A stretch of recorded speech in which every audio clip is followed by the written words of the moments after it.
Dear friend नमस्कार। UPPCS 2025 की जो मुख्य परीक्षा है इसमें करंट अफेयर्स के जो रिसेंट डेवलपमेंट होते हैं वो काफ़ी इम्पॉर्टेंट हो जाते हैं। तो इसी को लेकर के हम एक अभी हाल ही में बर्निंग टॉपिक रहा है 2-3 दिन से कि यूजीसी ने कि जो 2012 का रेगुलेशन था उसको रिप्लेस करके नया रेगुलेशन 2026 लाया है। तो इसी पर हम बात करेंगे और ख़ास करके जब भी कोई ऐसा टॉपिक आता है जहाँ पे एथिकल डिलेमा होता है, जहाँ पे प्रोफेशनल डिलेमा होता है, उससे रिलेटेड एक क्वेश्चन आता है। तो यहाँ पे एक क्वेश्चन बन सकता है इस पे कि जो UGC regulation 2026 in higher education है उसका क्रिटिकल इवेल्युएशन करिए या आलोचनात्मक मूल्यांकन करिए। एक यूपीपीसीएस के एस्पायरेंट है, हमें नॉन बायस होकर के इस पे बात करनी होगी, हमें फैक्ट पे बात करनी होगी, क्या सही है क्या गलत है, हमें एक फैक्ट पे बात करना होगा, इसके मेरिट पे बात करना होगा, न कि अपने पॉलिटिकल मोटिव के हिसाब से।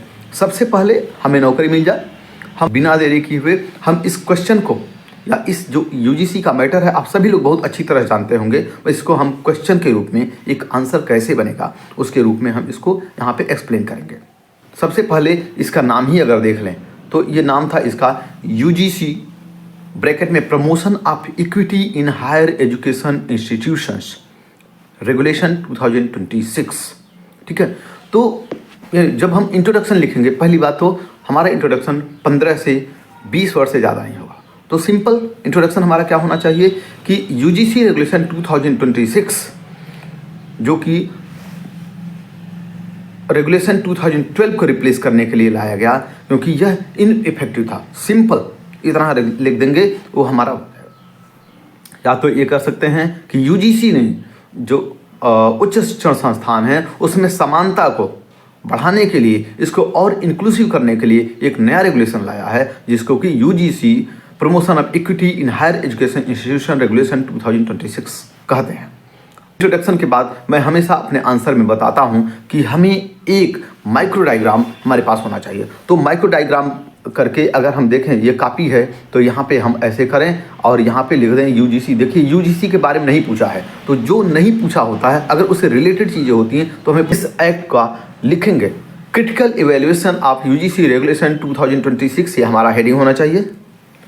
ठीक, आलोचनात्मक मूल्यांकन या critical evaluation of UGC regulation 2026। ठीक, या तो हम ये बता सकते हैं जिससे ये पूछा ऑब्जेक्टिव नहीं पूछा यहाँ पे, ठीक है ना, ये ऑब्जेक्टिव भी हम बता सकते हैं कि क्यों आया था। तो आलोचनात्मक मूल्यांकन के बाद हमारा हेडिंग क्या होगा, सबसे पहले क्या ओवरव्यू देखेंगे कि क्यों लाया गया। अब इसका ये था कि हायर, इसका उद्देश्य लिख देंगे। उद्देश्य है कि हायर इंस्टीट्यूशंस में जाति, धर्म, लिंग और विकलांगता को जाति आधारित व अन्य प्रकार के आधार पर भेदभाव को रोकना और एक समावेशी माहौल बनाना। इसका उद्देश्य क्या था, देखिए 3 चीज़ें, यही बवाल का कारण है, ऑब्जेक्शन का कारण यही था कि यह जाति है, धर्म के आधार पे, लिंग के आधार पे यानी फीमेल को यहाँ पे वरीयता मिलती थी, विकलांगता के आधार पर और अन्य प्रकार भी है। इसमें एक क्या करना है, समावेशी माहौल बनाना है यानी इंक्लूसिव माहौल बनाना है जहाँ पे सभी लोग अपना रिप्रेजेंटेशन दे पाए। ठीक है, ये हमारा ऑब्जेक्टिव था। हम ऑब्जेक्टिव भी कर सकते थे।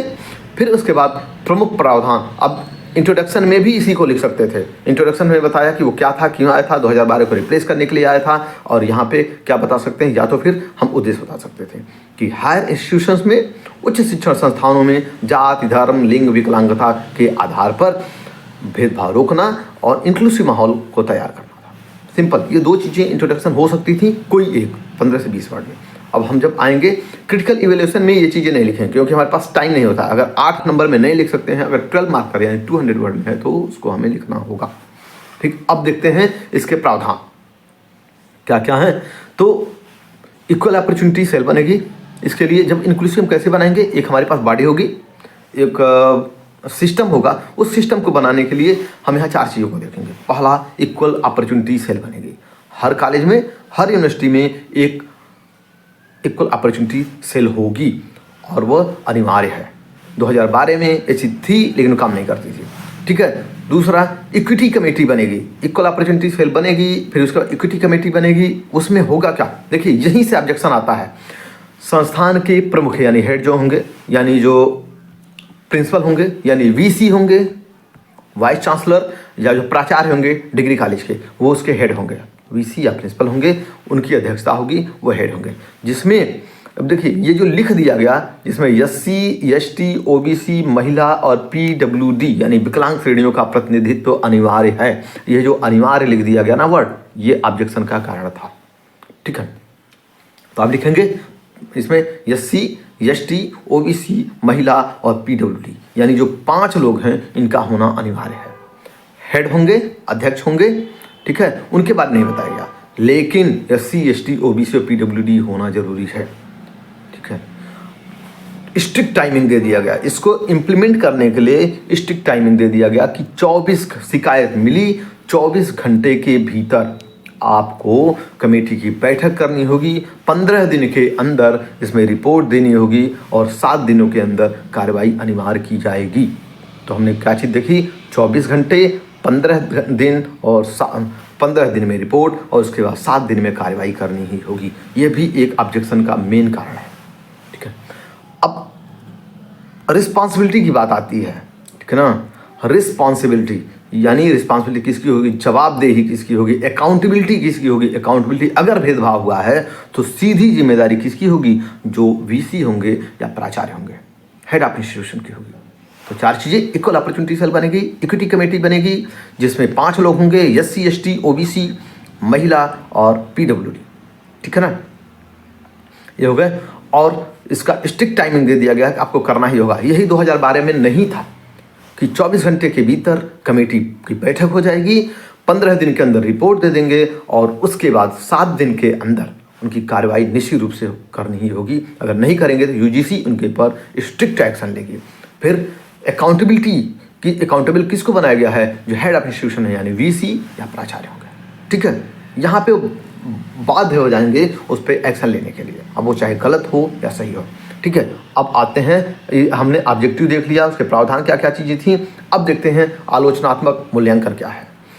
आलोचनात्मक मूल्यांकन में हम इवेलुएट करेंगे, उसके सबसे पहले पॉजिटिव पक्ष दिखाते हैं। कभी भी हमें नेगेटिव नहीं जाना है, पॉजिटिव पक्ष दिखाएंगे फिर उसका नेगेटिव पक्ष दिखाएंगे। 2 पहलू हैं, पहले सकारात्मक पक्ष हम देख लें। पहला, वो कैंपस को इंक्लूसिव बनाना था, ओबीसी के बारे में स्पष्ट समावेशन जो 2012 में नहीं था। ठीक है, 2012 के नियमों में ओबीसी की सुरक्षा, छात्रों की सुरक्षा के लिए कोई स्पष्ट वो नहीं दिया गया था, लेकिन यहाँ पे विशेष एसटी, एसटी के साथ में इसमें ओबीसी को डाला गया है, जो कि बहुत बड़ा एरिया या बहुत बड़ा क्षेत्र कवर कर लेता है। टाइम बाउंड जस्टिस, जैसा कहा ना, 24 घंटे, 15 दिन और 7 दिन, यहाँ अगर भेदभाव हुआ है तो निश्चित रूप से तुरंत राहत दिया जाएगा जो पीड़ित होगा। ठीक है, अब इंस्टीट्यूशनल अकाउंटेबिलिटी किसकी होगी, हेड ऑफ इंस्टीट्यूशन की होगी, जो कि वहाँ दिया गया। पहले भेदभाव के मामले में जिम्मेदारी डाल दी जाती थी, अब सीधे जो प्राचार्य होंगे, जो वीसी होंगे, अगर उन्होंने ऐसा नहीं किया तो गंभीरता से लिया जाएगा, उनको हटाया जा सकता है, उनके पर एफआईआर की जा सकती है, कुछ भी वो एक्शन लिया जा सकता है। अब इससे क्या होगा, जो प्रशासन है यानी कॉलेज प्रशासन है उसको गंभीरता से लेगा, इसकी फर्स्ट पॉइंट है। ठीक है, शिकायत तंत्र का आधुनिकीकरण यानी मॉडर्नाइजेशन किया गया है। ऑनलाइन पोर्टल होगा, 24/7 की हेल्पलाइन की व्यवस्था होगी और यह छात्रों के लिए हमेशा सुलभ होगा। जिसको भी प्रॉब्लम हुई है, चाहे रैगिंग हुआ है, चाहे कुछ भी हुआ है ना, अगर कोई परेशान, बस यहाँ गलत कहना है, फीलिंग भी हो गई है, ये फीलिंग वाली बात आके यहाँ पे परेशान करती है कि क्या हो सकता है।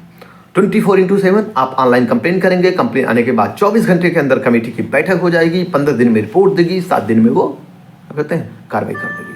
ठीक, ये तो हुआ पॉजिटिव पॉइंट। अब आते हैं हम नेगेटिव पॉइंट पे आते हैं कि इसकी कमियां क्या क्या हो गई, जिसके साथ जो ऑब्जेक्शन क्या क्या हो गए।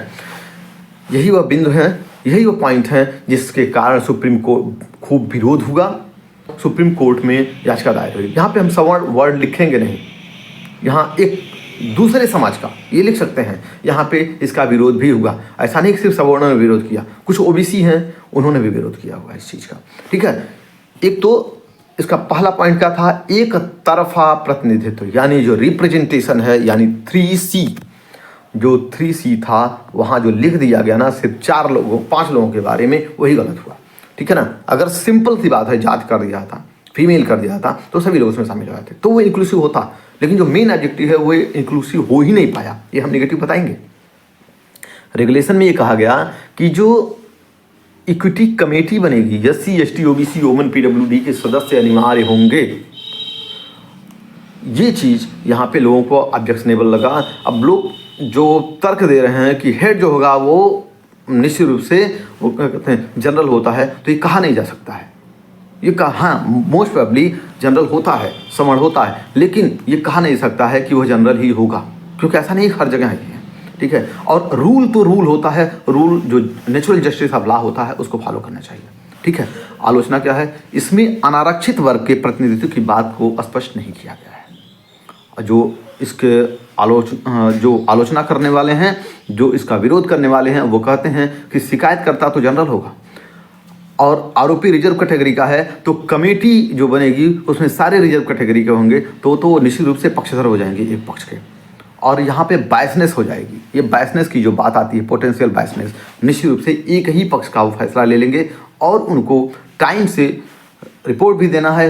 सबको पता है कि यहाँ पे लोग कितने ज़्यादा एक्टिव हैं, वो किसी भी तरह से इस मामले को करने के लिए इन्होंने क्या ठीक है इन्होंने किया हुआ है और वो एक्शन का रिपोर्ट दे देंगे। दूसरी बात, झूठी शिकायत। अगर यहाँ पर जो कंडक्ट है, जो रूल है, अगर किसी ने इसका मिसयूज किया, जो फॉल्स कंप्लेंट किया, तो यहाँ पे दंड का कोई प्रावधान नहीं है और नहीं इसको हाइड किया गया है कि कौन कंप्लेन कर रहा है, इसको सामने नहीं लाया जाएगा। और 2012 का जो रेगुलेशन था उस पर यह था कि अगर किसी ने गलत ऑब्जेक्शन लगाया हुआ है तो उसके खिलाफ भी दंड का प्रावधान था, और ये ड्राफ्ट में जैसा बताया जा रहा है कि ड्राफ्ट में था, लेकिन इसको हटा दिया गया।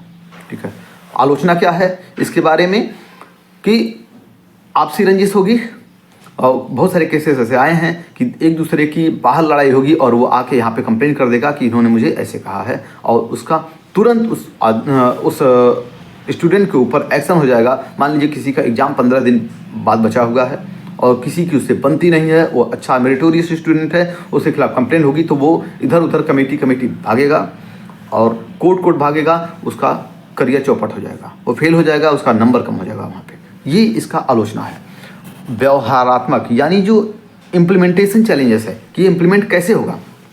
पहली बात, मान लीजिए एक कॉलेज है बड़ा सा, वहाँ पे 2-4-10 हज़ार स्टूडेंट हैं, कुछ ऐसे केसेस आने लगेंगे, तो हर 24 घंटे में कैसे मीटिंग आएगी, सारे टीचर सारे स्टूडेंट मीटिंग खेलेंगे कि वहाँ पढ़ाई करेंगे।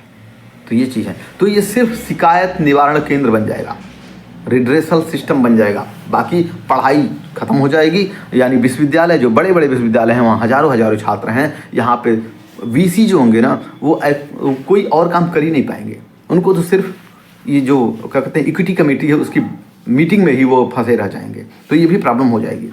और जो भेदभाव की जो परिभाषा है वही बायस्ड है, और ये ब्रॉड होना चाहिए। भेदभाव कैसे होगा इसके बारे में इनडायरेक्ट कहा गया। अगर किसी को फील होता है कि मेरे साथ भेदभाव कर रहा है तो भी कंप्लेन कर लेगा, प्रूफ नहीं किया सकता इसको कोर्ट में, तो टाइम तो उसके वेस्ट हो जाएंगे, तो इसलिए इसका विरोध किया जा रहा है। तो पॉजिटिव और नेगेटिव हमने देखा। पहली बात तो सबको शामिल नहीं किया गया इक्विटी कमेटी में, सिंपल सी बात है। और 24 घंटे में बार बार मीटिंग ही, अगर एक दिन में किसी 10 बच्चे ने कंप्लेन कर दे, हो सकता है कुछ लोग मौज लेने के लिए भी कर देंगे, तो वहाँ पे जो पूरा प्रशासनिक अमला है वो सिर्फ इसमें कमेटी खेलता रह जाएगा, पढ़ाई तो ख़त्म हो जाएगी मोस्ट प्रोबेबली। ये और बाकी सवर्णों के फंसने का सबसे ज़्यादा डर है कि लोग अपनी जो पर्सनल दुश्मनी है उसको निकालेंगे। अगर कोई लड़का किसी का गवर्नमेंट जॉब में सिलेक्शन हो गया है तो फिर भी ये होगा, हो सकता है जो उसे जल रहा होगा उसका कंप्लेन कर देगा और वो इधर उधर दौड़ेगा, वो इंटरव्यू का टाइम आएगा वो फिर बाहर हो जाएगा, या फिर सिलेक्शन के टाइम पे हो सकता है उसके खिलाफ FIR हो जाए, SC ST हो जाए, सारी चीज़ें हो जाएंगी, तो फिर वो बाहर हो जाएगा, उसको नौकरी नहीं मिलेगी। तो और जो भेदभाव है, कैसे भेदभाव है, किस कंडीशन में है, कौन कौन उसमें शामिल होगा, तो वो ये इंक्लूसिव होने के बजाय ये वन साइडेड हो गया है और किसी एक पर्टिकुलर वर्ग को पहले से ही ये मान लिया गया है कि यह इस पर दूसरे के ऊपर वो परेशान करेगा ही करेगा, भेदभाव करेगा ही करेगा। ये इसके नेगेटिव पॉइंट थे। तो यहाँ पे 3 से 4 पॉइंट लाइन बाय लाइन लिखने हैं, कुछ एग्जाम्पल देने हैं, ठीक है। और उसके बाद ये फिर उसका हम कंक्लूजन देखेंगे। कंक्लूजन की हेडिंग हमारे आंसर में नहीं होनी चाहिए, और यह लाया क्यों क्या, इंक्लूसिवनेस, ये जो कैंपस है वहाँ पे बढ़ाना है, या और जो कैंपस है, कैंपस में लोगों को सबको शामिल करना है। और ये केस रोहित वेमुला केस और पायल तड़वी जैसे मामलों से, यानी जो रैगिंग होती है, अभी हाल फिलहाल एक नीट के स्टूडेंट का मामला आया हुआ है, उसको लेकर के यहाँ पे जो हमारा कैंपस था ना, उसको सुरक्षित बनाना था। इसका कंक्लूजन था। और कंक्लूजन हम अपने तरफ से भी लिख सकते हैं, लेकिन हमें किसी तरफ बायस नहीं होना है। ये अभी कहा जा रहा है कि इसका जो ढांचा है, जो फ्रेमवर्क है, वो दोषपूर्ण है, यानी इसमें कमियां हैं। जो निष्पक्ष न्याय यानी नेचुरल जस्टिस है, जो निष्पक्ष न्याय का सिद्धांत है, प्रिंसिपल ऑफ नेचुरल जस्टिस है, वो वायलेट होता है। क्योंकि यहाँ पे जो कमेटियाँ हैं, जो कमेटी बनी गई है, वो संतुलित नहीं है। और जो झूठी शिकायतें हैं, उसके खिलाफ कड़े प्रावधान नहीं किए गए हैं। और इसीलिए जब सुप्रीम कोर्ट में ये मामला जाता है, तो सुप्रीम कोर्ट में बहस के बाद, तुरंत सुनने के बाद, इसको अबेयंस पे डाल दिया है और 19 मार्च का डेट दिया है कि गवर्नमेंट इस पे अपना जवाब दे। वीडियो को देखने के लिए आपका बहुत बहुत धन्यवाद। आपका दिन शुभ हो।